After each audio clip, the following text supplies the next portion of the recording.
کا علم خالق کائنات نے اس سورہ الحمد میں رکھا ہے، سبع مثانی میں رکھا ہے۔ پورے قرآن کا علم اللہ نے بند کیا ہے اس سورۃ المبارکۃ الفاتحہ میں، جس کو ام الکتاب بھی کہتے ہیں۔ مولا علی فرماتے ہیں پورے قرآن کا علم فاتحہ میں ہے، اور پوری فاتحہ کا علم خالق کائنات نے اس آیت بسم اللہ الرحمن الرحیم میں رکھا ہے۔ پھر امیر فرماتے ہیں پوری بسم اللہ الرحمن الرحیم کا علم لفظ بے میں ہے۔ پھر امیر فرماتے ہیں ابن عباس اگر بے قائم ہے تو نیچے والے نقطے کی وجہ سے ابن عباس مجھے پہچان، انا نقطہ تن تحت البا، میں بے والا نقطہ علی ہوں۔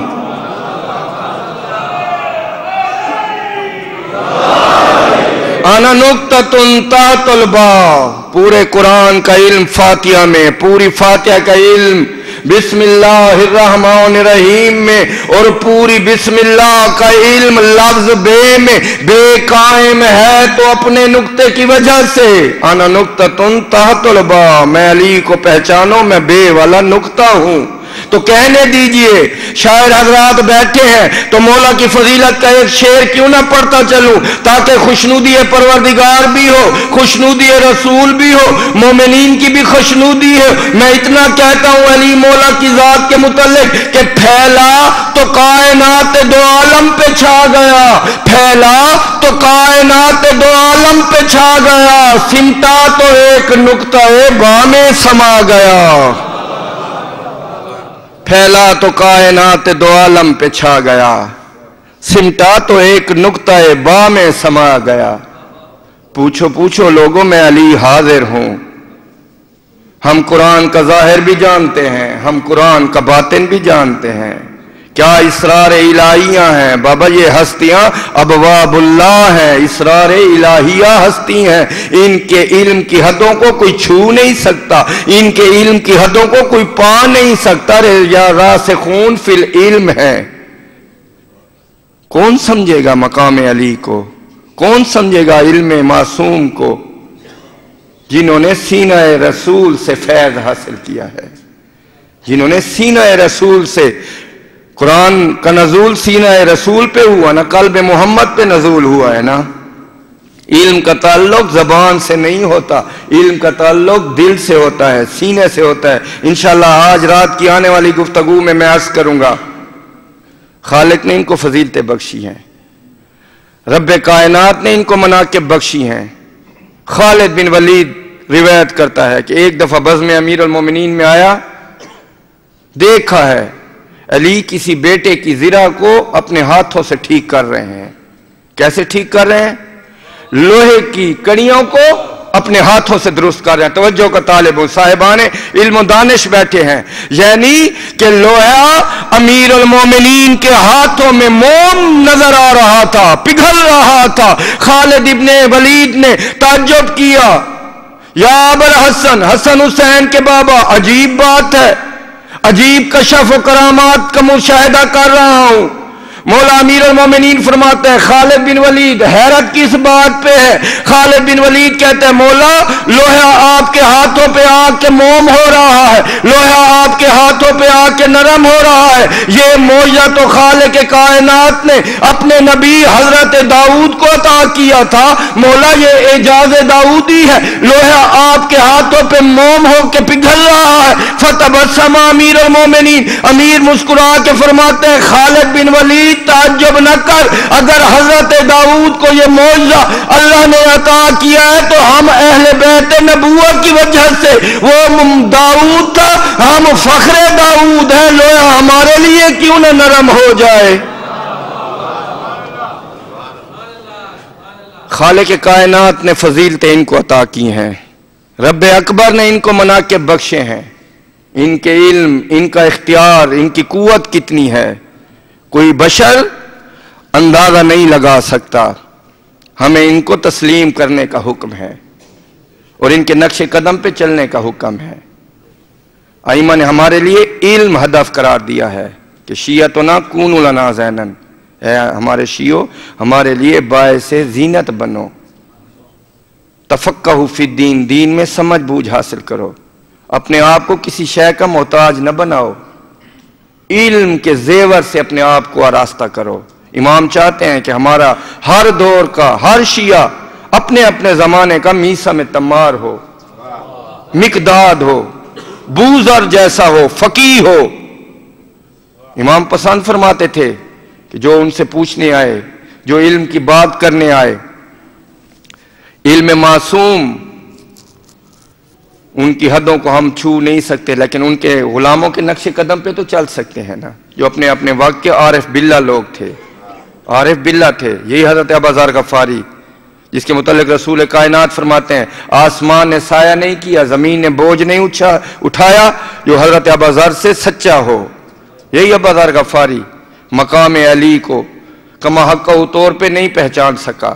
ایک دن بزم رسول میں بیٹھا ہے، یا رسول اللہ آپ جو اپنے بھائی علی کے جو فضائل بتاتے ہیں، کوشش کرتا ہوں پورا سمجھنے کی، جاننے کی، لیکن یا رسول اللہ آپ کی رسالت کی قسم ہے کما حق طور پہ آپ کے بھائی علی کا مقام میرے ذہن میں نہیں آ سکتا ہے نا۔ توجہ، کون کہہ رہا ہے؟ ابوذر غفاری کہہ رہا ہے۔ اللہ جانے جو ایمان کے کتنے درجے پہ فائز تھا، وہ کہہ رہے ہیں، ایسی ہستیاں کہہ رہی ہیں ہم کو شان علی، مقام علی کما حق طور پہ سمجھ نہیں آتی۔ فتبسم رسول پاک مسکرا کے فرماتے ہیں ابوذر بس اتنی سی بات ہے، تجھے میرے بھائی علی کا مقام سمجھ نہیں آ سکتا؟ علی کے مقام کو یا اللہ بہتر جانتا ہے یا میں اللہ کا رسول بہتر جانتا ہوں۔ کما حق طور پہ ہم اپنے بھائی کا مقام جانتے ہیں۔ اگر تو سلیمان کے مقام کو پہچان لے، سلیمان کون؟ سلیمان منا اہل البیت، جس کو خطاب دیا رسول۔ ابوذر اگر تو سلیمان کے مقام سے واقف ہو جائے، کما حق طور پہ شان سلیمان پہچان لے، واللہ تو کافر ہو جائے گا۔ اور رسول پاک فرماتے ہیں اگر سلیمان کما حق طور پہ علی کے مقام کو پہچان لے تو سلیمان کافر ہو جائے گا۔ اللہ اکبر، یہ شان معصوم ہے، یہ علم معصوم ہے۔ ہمیں ان کی اطاعت کا حکم ہے، ہمیں ان کی اطاعت کا حکم ہے، کیونکہ ان کی اطاعت رسول اللہ کی اطاعت ہے، رسول اللہ کی اطاعت اللہ کی اطاعت ہے۔ رسول پاک نے بتلایا تھا نا کہ یہ اہل بیت نبوہ ہیں، اور خالق کا حکم آیا تھا قُلْ لَا أَسْأَلُكُمْ عَلَيْهِ أَجْرًا إِلَّا الْمَوَدَّةَ فِي الْقُرْبَى۔ کوئی اجر رسالت نہیں مانگتا، لیکن میری اہل بیت سے محبت نہیں، مودت رکھنا۔ لیکن امت نے اس کے برعکس کیا ہے۔ سفر کا پہلا جمعہ ہے، یہ مہینہ غربت اہل بیت نبی کا مہینہ ہے۔ اللہ اکبر، واہ غربت واہ حسرت، مصائب اہل بیت نبوہ کا مہینہ ہے۔ 2 مہینے 8 دن یہ عزاداری سید الشہداء کے ایام ہیں۔ کوشش کریں کہ اپنے گناہوں کی تختی کو ان آنسوں سے دھو لیا کریں۔ اتنی لذت ہے، صدیاں بیت گئیں، آج بھی غم حسین تر و تازہ ہے۔ مجھے حکم دیا گیا ہے اہل بیت نبوہ کی کون کون سی مصیبت انسان یاد کرے۔ بس سیدہ تیری اولاد پہ ظلم و ستم کا افسوس کرنے آئے ہیں۔